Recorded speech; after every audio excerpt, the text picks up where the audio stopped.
Sivas'ta yakılan her canımız için ne söylesek azdır. Yeryüzünün, dünyanın, yaşamın, hayatın gelmiş olduğu bu iğrenç nokta, inanın bu gerizekalıların, bu yobazların Pisagor'un okulunu yakmasıyla, Sivas'taki oteli yakmasıyla, insanlığı bu karanlığa gömen bu geri zihniyetin mutlak surette yok olmasıyla beraber insanlık aydınlığa çıkacaktır. Onun için büyük bir saygıyla anıyorum, onların huzurunda saygıyla eğiliyorum. Şimdi söyleyeceğim bir tane kılamı onlara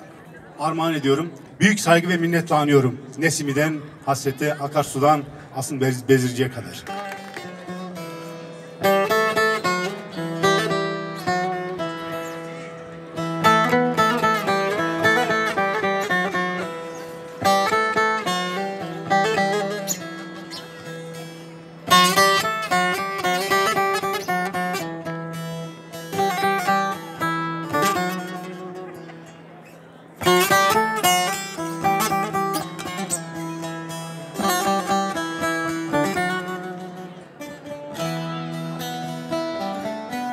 Uyda vurze vurze ge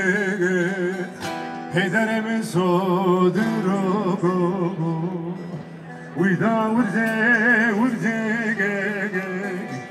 Heyder'e sodur o Sereho ve dare ge Bongin onro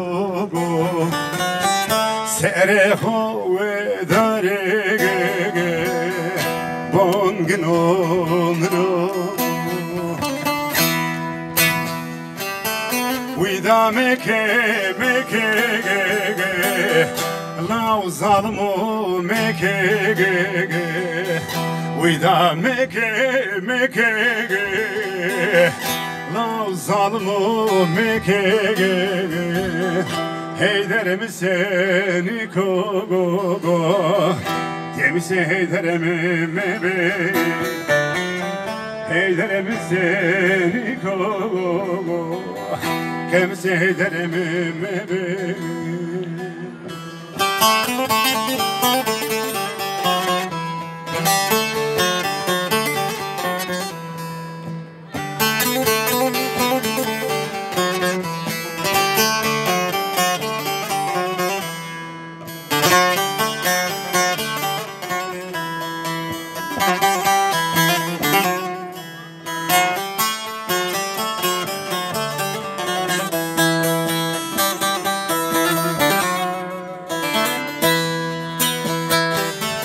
Torinde beve so go